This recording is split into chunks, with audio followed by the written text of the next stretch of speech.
The very first lesson I have for entrepreneurs is that your family should always be your number one priority ahead of your business. If you don't do this, you are far more likely to lose both your family and your business in the end due to divorce or other family problems. This is the foundational principle to everything that I teach in the Entrepreneur's Family course.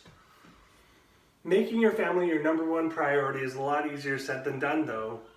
In order to successfully hold your family as your top priority as an entrepreneur, there are key paradigm shifts and mental frameworks that must be established in order for this to happen.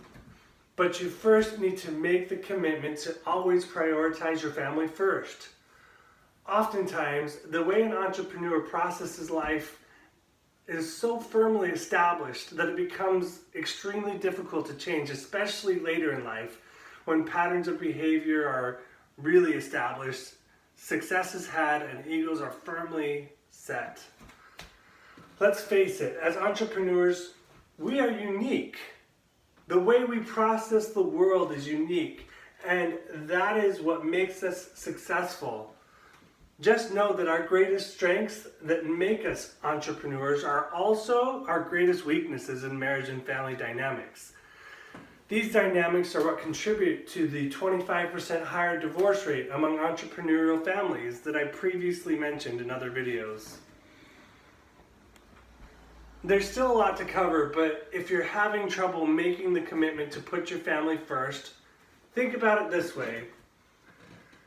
Think about how much money some of these billionaires have spent on their marriages that have gone bad. How much did Jeff Bezos' recent divorce cost him? What about Donald Trump? It seems like every interaction Trump has is always about being bigger and better than the next person, which is great when it comes to business and can be advantageous as a president, but it can be terrible when it comes to family interactions. These billion-dollar divorces don't even account for the emotional costs on them and their families. Now keep in mind, these are brilliant people, but even they, with their fortunes, couldn't save their marriages. Most of them probably couldn't even really fully comprehend what went wrong, other than their greedy spouse took half of everything. It's obviously not that simple, and I'm excited to teach you why through these courses. For those of you with negative patterns established within your marriages, I'm going to teach you how to regain mutual respect and common understanding.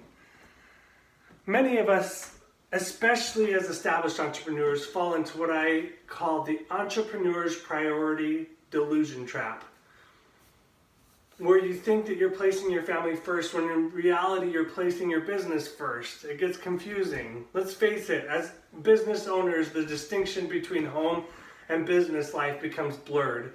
It's easy to fall into the habit of constantly having business on the mind, blurring that mindset between family life and business.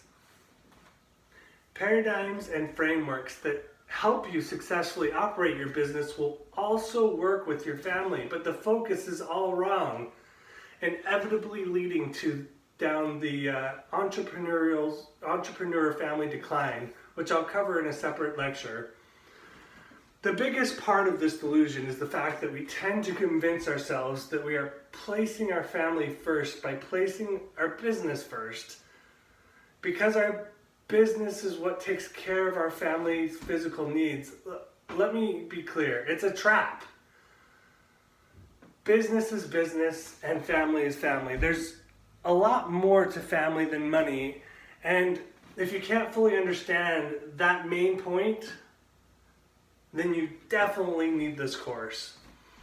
Because the distinction between business and family is difficult for entrepreneurs, clear lines need to be drawn around business time and functions and then around family time and functions. That way, if and when business and family overlap, it can be a clear and conscious choice rather than an unconscious behavioral pattern that can have negative outcomes due to the lack of distinction. Growing up with entrepreneurial parents, many of our family dynamics were consumed by the entrepreneur's paradigm, which I'll cover more in the next video. This created dynamics which held us extremely accountable and enforced responsibility, which is a good thing. However, it created very competitive household with siblings fighting for affection, creating an atmosphere where it was more difficult to feel loved, both for my parents and for my siblings. I'm excited to go into my personal experiences from being a child of entrepreneurs, as well as sharing my experiences as an entrepreneur now. I found great value personally in merging these experiences and analyzing them through my education in marriage and family science. I go into specific detail of how to find balance within your time and focus within the following videos. Keep watching and please subscribe.